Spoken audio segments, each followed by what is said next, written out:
ይህ የሆሊውድ የድርጊት ፊልም አይደለም። ይልቁንም ባለፈው ሳምንት በኢራን ተራሮች ውስጥ የተፈጸመ እውነተኛና ልብ አንጠልጣይ ክስተት ነው።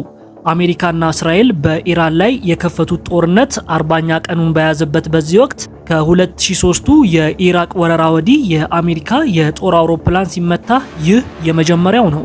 ኢራን ይህንን አሜሪካዊ ወታደር በህይወት ለመማረክ ያልቆፈረችው ድንጋይ አልነበረም። አሜሪካዊውን አሳልፎ ለሰጣት $60,000 ከፍተኛ የገንዘብ ሽልማት አዘጋጅታም ነበረ። በመንግስት ቴሌቪዥን አውሮፕላኑ የወደቀበትን ምስል ደጋግማ በማሳየት ህዝቡ አብራሪውን አድኖ እንዲይዝ አውጃለች። ይህ ብቻ አይደለም። በደቡብ ምዕራብ ኢራን በሚገኙ ተራሮች አካባቢ የሚኖሩ ዘላኖች ሳይቀሩ ከመንግስት የቀረበላቸውን ጥሪ ተቀብለው ጠመንጃቸውን አንግበው አሜሪካዊውን ፍለጋ ተሰማሩ። ኢራን ይህንን ወታደር በህይወት ብትማርክ ኖሮ አሜሪካ በግዛቷ ላይ ለምታደርገው ተከታታይ ጥቃት ትልቅ የፖለቲካ ድልና ጠንካራ መደራደሪያ ይሆንላት ነበረ። በሌላ በኩል ደግሞ ለአሜሪካና ለፕሬዝዳንት ዶናልድ ትራምፕ እጅግ አሳፋሪ ውድቀት ይሆን ነበረ።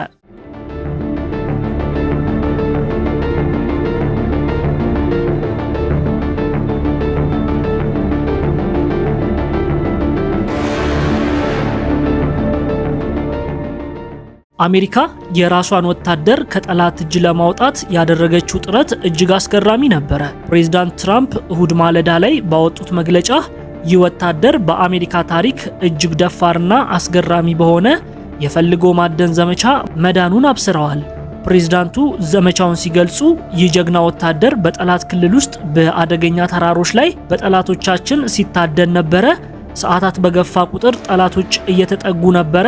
ነገር ግን እኛ ለ24 ሰዓታት ክትትል እናደርግለት ስለነበረ መቼም ቢሆን ብቻውን አልነበረም ብለዋል። ዘመቻው ግን በቀላሉ የተጠናቀቀ አልነበረም። የነፍስ አድን ቡድን ወታደሩን ለማውጣት ሲሞክር ከባድ የተኩስ ልውውጥ ተካሂዷል። አሜሪካውያን የሌሊቱን ጨለማ ተጠቅመው ወታደሩን ለማውጣት ቢያስቡም የተኩስ ልውውጥ ዘመቻውን አጓቶ ወደ ቀን አጋማሽ ተሸጋግሮ ነበረ።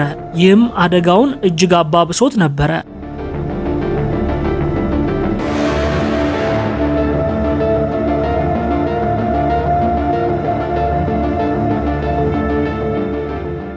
አሜሪካ የኢራንን ፍለጋ ለማደናቀፍ ብላ ወታደሩን ቀድመን አግኝተነዋል በሚል የሐሰት መረጃ ወይንም ደግሞ ዲስኢንፎርሜሽን በማሰራጨት ስልት ጭምር ተጠቅማለች። በመጨረሻም በከባድ የተኩስ ርምታ ውስጥ አልፈው አሜሪካውያን ወታደራቸውን ማውጣት ቻሉ።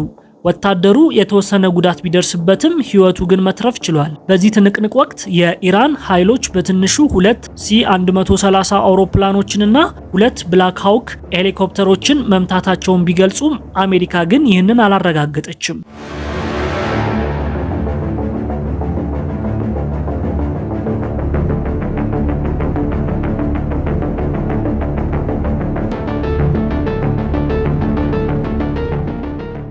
ይህ የ48 ሰዓታት ድራማዊ ክስተት የተከናወነው ጦርነት ከጀመረበትና የኢራኑ መሪ አያቶላ አሊ ሀሚኒ ከተገደሉበት ከየካቲት ወር መጨረሻ ጀምሮ ከ2000 ሰዎች በላይ ሞተው ከ26500 በላይ ደግሞ በቆሰሉበት እጅግ ውጥረት በነገሰበት ወቅት ነው። የዚህ ወታደር መዳን ፕሬዝዳንት ትራምፕ በኢራን ላይ ያሰቡትን ማንኛውንም የጦር ስልት ያለ አንዳች የጦር ምርኮኛ ስጋት በነጻነት እንዲተገብሩ መንገድ ከፍቶላቸዋል። አሜሪካዊ ወታደር በህይወት ቢማረክ ኖሮ ጦርነቱ ሌላ መልክ ሊይዝ ይችል እንደነበረ የፖለቲካ ተንታኞች ይገልጻሉ። በአጠቃላይ ይህ ክስተት አሜሪካ አንድ ወታደሯን ከጠላት መንጋጋ ለማውጣት ምን ያህል ጥረት እንደምታደርግ ያሳየ ሲሆን፣ በሌላ በኩል ደግሞ ቀድሞውንም የጋለውን የቀጠናውን ጦርነት ይበልጥ አባብሶታል።